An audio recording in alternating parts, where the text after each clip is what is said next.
Yes, hello again. I'm James Champion. I'm here today to tell you the second part of my journey to India in 2006 in the footsteps of my grandfather, F.W. Champion. Now, the first place I went to, having arrived in Delhi, was the Forest Research Institute in Dehradun. My great-uncle, Harry George Champion, had been director of silviculture there in the 1930s. And if you have a look at the picture, you can see that it really is a most magnificent building. It was constructed in the 1920s, and it really has changed very little today. Now, when I actually approached the building going up this long entrance drive, I then entered through the main entrance and was very touched to see this picture of my great-uncle, Harry George Champion.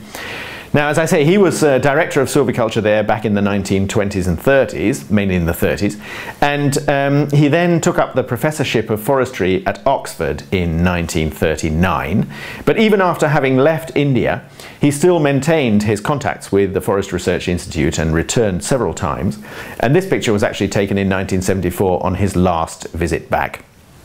Now, Harry Champion, as well as being a forester, was also an entomologist, and I was shown some specimens of insects which had been collected by him. If you look at the label underneath the insects, you can see that it says HGC, that's Harry George Champion. Now, he collected these insects and then sent them back to London to have them identified by his father, and you can see underneath on the lower label GCC, that's George Charles Champion. He was an entomologist working mainly in the Natural History Museum in London, and he identified the specimens and then sent them back to India, and they're still in the collection of the Institute today. And here, in this picture, you can actually see GCC, my great-grandfather George Charles Champion.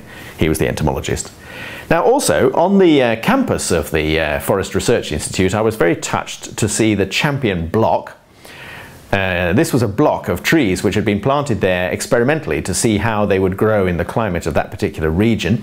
You can see on the notice it says year of plantation 1926 to 1930. Now, these trees have actually grown so well that they've been declared a sort of monument, and consequently they'll be there for many years to come. It was, of course, a touching experience for me to see these trees. Now, from there I went on to prepare for my great trek. Now, the trek was in the footsteps of my grandfather, F.W. Champion. Now, he had trekked to the Pindari Glacier in October 1936, and I had decided that in October 2006 I would like to recreate exactly the same journey that he did. But to my surprise, press conferences had been arranged for me, and newspaper interviews and so on, and I also took the time to visit areas around Almora in the foothills of the Himalayas, which were associated with my grandfather. Here we can see a picture of myself with the conservator of forests of that particular area, who was doing exactly the same job in the same location as my grandfather, and he was helping me there to prepare for my first press conference.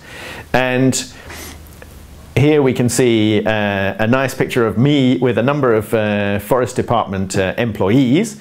They look as if they're wearing military uniforms, but these are actually the uniforms of the Forest Department. There were many welcomes like this, and of course that was a very touching experience for me to be welcomed in that way. Here's another one. Now, all these students learned about my grandfather in their forestry courses, so they all knew who I was, and it was indeed a fantastic experience for me to meet these people. Now, here you can see a picture of me in my grandfather's office in Almora, reading some notebooks which my grandfather had left there, and it was a wonderful thing to find that all these notebooks and everything had been kept, and it was a strange feeling for me to be sitting in his office reading notebooks written by him.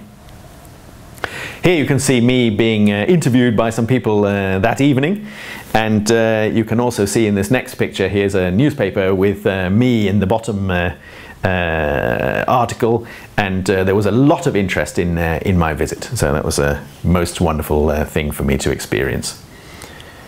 Now, that's basically the end of part 2, and thank you for watching, and I hope you'll be interested to watch the next section.